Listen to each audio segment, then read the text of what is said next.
Hi everyone, this is Beto and we are here again to talk about house plants. Today I'm going to talk about this beautiful specimen. It is a Dendrobium hybrid. So just before we start, don't forget to like, subscribe and share. It's very important for us to grow our channel and very important for our friends and family members that are passionate for houseplants as well.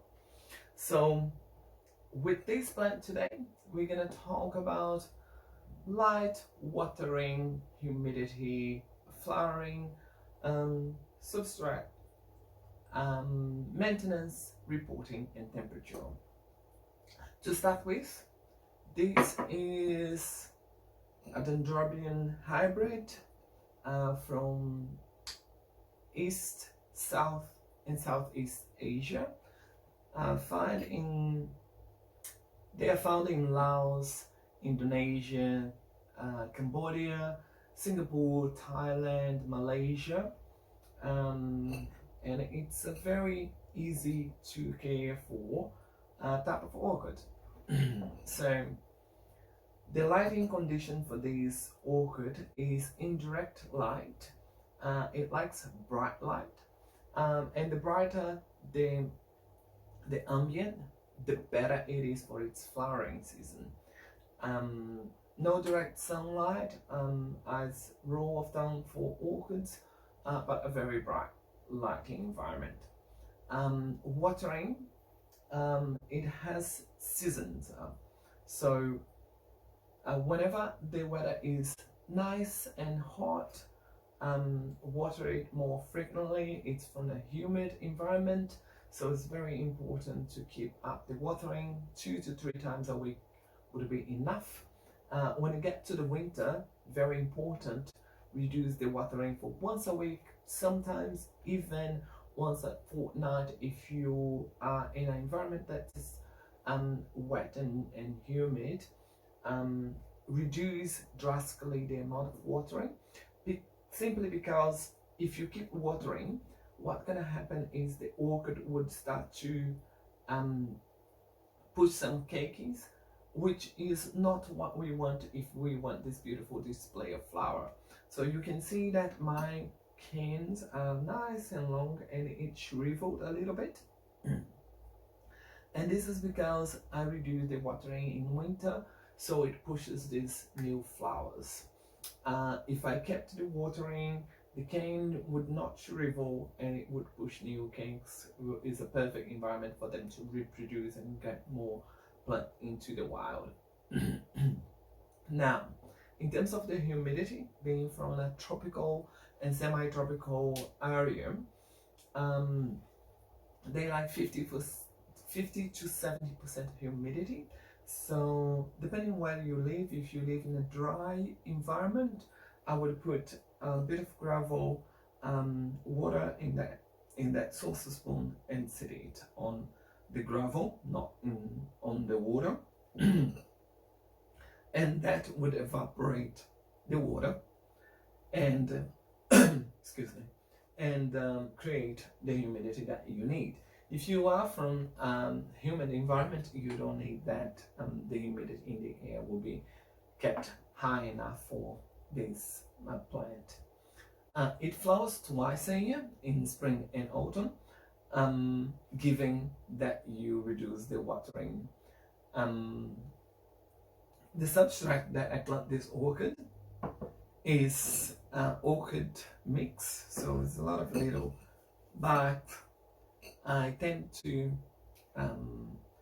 take it from the original pot and put in a terracotta pot so it can drain freely and have a lot of airflow amongst its roots, and it works pretty well for me. In terms of maintenance, it's very simple. Whenever the leaves drop from the cane, like you can see a few canes over here that the leaves have dropped, don't cut it back in the base. This cane is very vital for the orchid. It stores nutrients and water for the orchid. So leave it as it is, as the leaves drop. In terms of the flower, when the cane have finished flowering, the flowers will drop. You can cut it very close to the base, and in some very special opportunity, the flower will flower from the same cane that they had before. I'm not sure if you can see from where you are right now, but this one, it came from an old cane that had flowered before. I cut it short there, and then after it produced another spike of flowers, which is brilliant. So it can happen. Generally speaking, the new canes will come up and produce flower like this did over here. So it will be my next season flowering as it get ready. Repotting, whenever the pot becomes is too small for the roots, you would start thinking on repotting. It's very this orchid is very fine and being in a small pot. Don't start with a big pot. I will start with a small pot for the dendrobiums. Let it dry between watering, and that will be safe. The bigger the pot, the more it takes to dry out completely, and I will wait for it to dry out completely. Temperature, it goes well between 18 degrees to 30 degrees Celsius. It does very well, so perfect for the indoor environment. What temperature you feel good at your house, this plant will appreciate as well. Other than that, it's a very easy plant to care, as long as you give that enough watering when it's needed and enough sun, enough indirect sunlight. It will flower for you once, even twice a year, given the right conditions. Think that's all for this. If you have any questions, please write it down there, and I will answer all the questions as soon as possible.